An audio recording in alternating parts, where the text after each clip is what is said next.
Hello, friends, and we are on day 6 of our devotional, and I'm glad to let you know that we are starting a new chapter, chapter 2, and the title is The Chosen People. So we are reading from pages 27 to 28. So the background of this chapter is telling us about how the children of Israel looked forward to the coming of the Messiah. But when he came, they actually knew him not, and neither did they receive him. You'll see that when you read from the book of John, chapter 1, verses 10. Also, there is a very interesting paragraph that I want to read here, pages 28, paragraph 1, which says, but the Israelites fixed their hopes upon worldly greatness. From the time of their entrance to the land of Canaan, they departed from the commandments of God and followed the ways of the heathen. It was in vain that God sent them warning by his prophets. In vain they suffered the chastisement of heathen oppression. Even reformation was followed by deeper apostasy. So here we learn how the Israelites were so focused on worldly things, and they did not follow the commandments of God, and they actually then turned into the ways of the heathen. I then thought to myself that, are we not the Israel of today, where we find ourselves so captured and captivated by worldly things, and we forget the commandments that God has given us in the book Exodus chapter 20 in the Bible.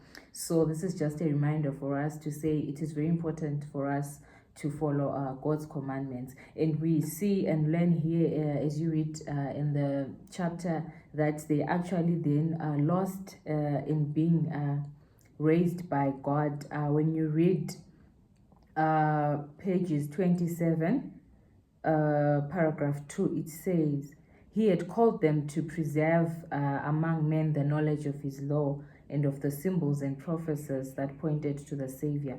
He desired them to be as wells of salvation to the world.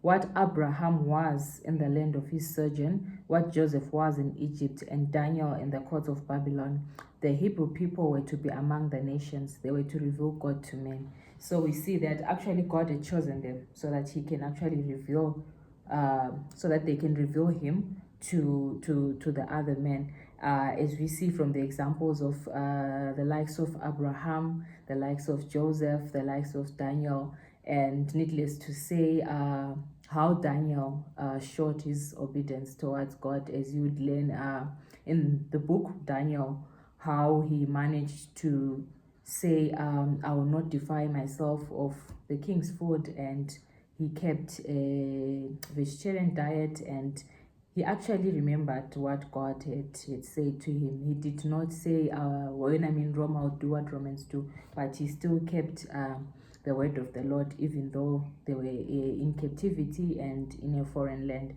So we see that the Israelites actually then did not follow in those footsteps, yet that is what God expected of them. And we learn that if Israel kept God's law, the blessings bestowed upon them would attract other nations to be followers of Christ, and it would actually then point them to the true God. However, they forgot the commandments, and so to bring them back to him, God allowed misfortunes to happen to them. For example, even captivity, that is the Babylonian captivity, happened to them. So I believe that if they had actually followed what God had said, they wouldn't have suffered the misfortunes that they had to go through, like the captivity in Babylon and so on. And also in their affliction, many returned to God and actually then spread his word. We see that many monarchs also came to know and declare that the God of Israel was the what? Was the only true God.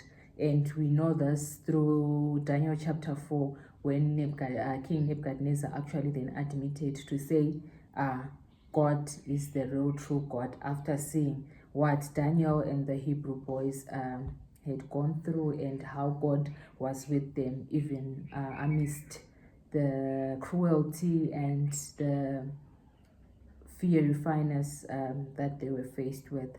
So my prayer for you today is that may God help you to walk in His laws, and also to remember that our God is a God of love, and also the way we follow the law should be in a loving way, not that way where we feel that the law is so strict to us, but it's actually a mirror meant to guide our steps. So may we not be like Israel as we live today. May we seek to point people to Christ and also follow His commandments.